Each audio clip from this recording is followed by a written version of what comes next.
দর্শকদের ঠাঁই নাই, আমার সোনার বাংলায়। আমার বোন মরল কেন? জবাব চাই, জবাব চাই, জবাব চাই, জবাব চাই। আমার বোন মরল কেন? প্রশাসন জবাব চাই। আমার বোন মরল কেন? আমার বোন কবরে, তুই কেন বাইরে? তুই কেন বাইরে? আমার বোন কবরে, আমার বোনের কাছে বলে চলবে আগুন কবরে। তুই কেন বাইরে? তুই কেন বাইরে? আমার বোন কবরে। জাগরে জাগো, জাগো, জেগেছে রে জেগেছে, ছাত্র সমাজ জেগেছে। দর্শকদের বিরুদ্ধে direct action, action to action, direct action. ছাত্র সমাজের অ্যাকশন, ডাইরেক্ট অ্যাকশন। দর্শকদের বিরুদ্ধে ডাইরেক্ট অ্যাকশন। এই বাংলায় দড়ি লাগলে দড়ি নে, দর্শকদের ফাঁসি দে। সাদা সাদা সাদা চাই, দর্শকদের সাদা চাই, দর্শকদের সাদা চাই, সাদা সাদা সাদা চাই। ফাঁসি ছাড়া কথা নাই, দর্শকদের ফাঁসি চাই। আমার সোনার বাংলায় দর্শকদের ঠাঁই নাই, দর্শকদের ঠাঁই নাই। আমার সোনার বাংলায় action to action, direct action. সেটা আপনারা দেখেছেন, কিন্তু এখন আমরা এই স্বাধীন বাংলাদেশে মেয়েরা ঠিকমতো থাকতে পারছি না। এবং কেন পারছি না? আমাদের যে প্রধান উপদেষ্টা সহ সকলে আছে, তারা কেন আমাদের নিরাপত্তা দিতে পারছে না? আমরা এটার বিচার চাচ্ছি। আমরা সবাই বলে যে মেয়েদের পোশাক আশাক, মেয়েরা পর্দা করেন, এর জন্য নাকি মেয়েরা ধর্ষণ হয়। তাহলে মাদ্রাসার মেয়ে কেন ধর্ষণ হলো? বলুন। তাহলে এই যে বিবাহিত মেয়ে কেন ধর্ষণ হচ্ছে? বাবা কিভাবে তার মেয়েকে ধর্ষণ করছে? এগুলোর বিচার আমরা অবশ্যই চাই। এবং এইসব বিচার চাওয়ার জন্যই আজকে আমরা রাজপথে নেমেছি। এবং আমরা আশা করি আমাদের দাবি সরকার বা অন্য যারা বাংলাদেশে উপযুক্ত মানুষ আছে তারা আমাদের দাবিটা পূরণ করবে। ধন্যবাদ। নারী উন্নয়ন বাংলাদেশকে বহুদূর নিয়ে গিয়েছে। তো আমরা চাই যে নারীরা কর্মসংস্থানে থাকুক এবং লেখাপড়ায় থাকুক, তারা যেন আগামীতে আরও বাংলাদেশকে আরও উন্নয়ন করতে পারে।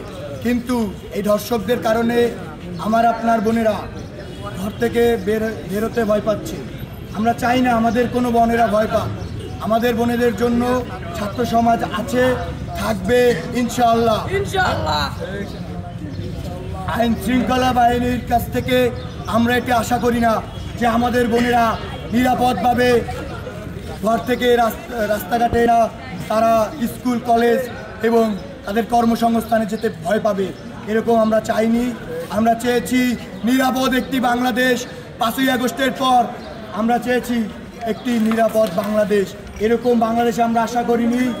এই যারা আমাদের বোনেদের ভয় দেখাচ্ছে তাদের বিরুদ্ধে আমাদের অ্যাকশন আছে, থাকবে।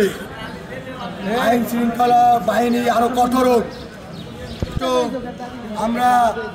আমরা তাদের কাছে চাই স্বরাষ্ট্রমন্ত্রী এবং স্বরাষ্ট্র উপদেষ্টা এবং দেশের যদি শাসন ব্যবস্থা এবং দেশেরকে যদি নিরাপদ না রাখতে পারে, আইন শৃঙ্খলা যদি আরও কঠোর না করতে পারে, তারা তাদের দায়িত্বে ছেড়ে দিক। এবং যে দায়িত্ববান আছে, অবশ্যই বাংলাদেশে দায়িত্ববান অনেক মানুষজন আছে, তারা এই দায়িত্ব নিবে ইনশাআল্লাহ।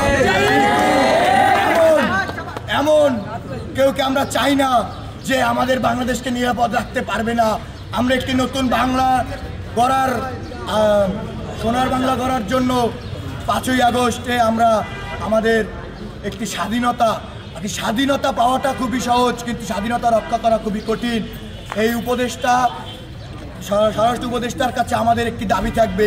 দাবিটি হলো, আমার বোনদের যদি নিরাপদভাবে আপনারা না দিতে পারেন, সুরক্ষা না দিতে পারেন, তাহলে দায়িত্ব ছেড়ে দিন, পদত্যাগপত্র জমা দিয়ে পদত্যাগ করে নিন। আপনাদের মতো অচল উপদেষ্টা আমরা আশা করি না।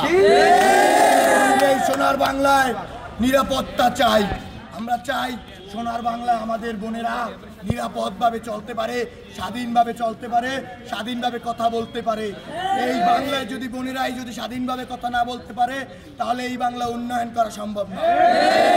উন্নয়নে আমাদের বোনদের গুরুত্বপূর্ণ ভূমিকা রয়েছে। আমরা চাই আমাদের বোনরা নিরাপদ থাকুক, সোনার বাংলায় এগিয়ে যাক।